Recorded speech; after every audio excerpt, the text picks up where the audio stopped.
Seven, go. Hello, Dr. Ray.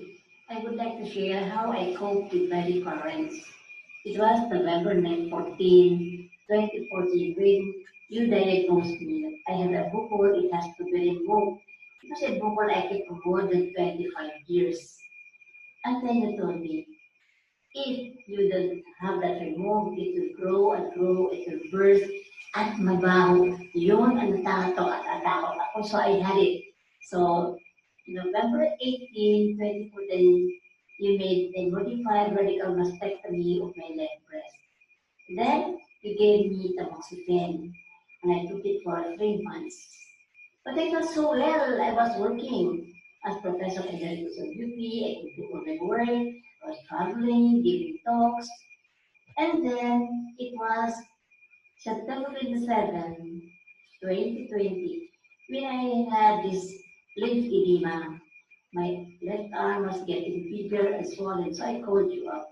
And we had on the line consultation, and you told me, you better observe that and try to see what can be done because it might be an erosion of post mastectomy. Then, December 4, I experienced difficulty of raising my left arm, and I noticed there was a muscle lump on my left clavicle. So Faith, who is our nurse in the community, took pictures and sent to you, and then she measured, and my left arm was getting bigger, and you asked for contrast, a CT scan of the chest.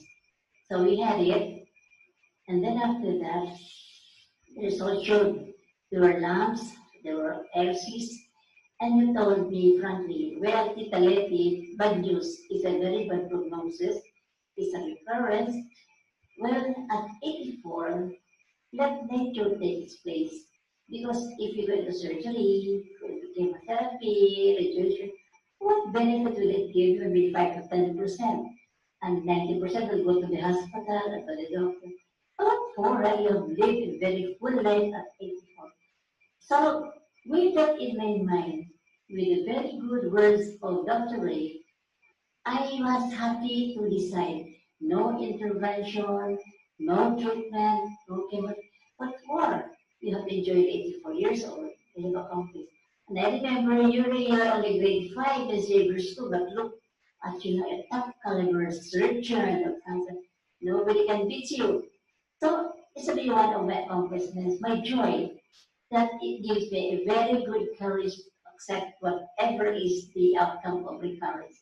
Maybe you are also a precious stone in my life that give me comfort and give me a lot of courage. So what did I do? I prayed a lot. I have a community. I have many friends. I continue having friends and I continue communicating. And don't worry because everything in the plan. Then you gave me a prayer of patience, which faithfully I pray morning and evening. It helped me a lot. You must have been inspired by the Holy Spirit to compose that prayer, and I would like everybody to do the same. Pray.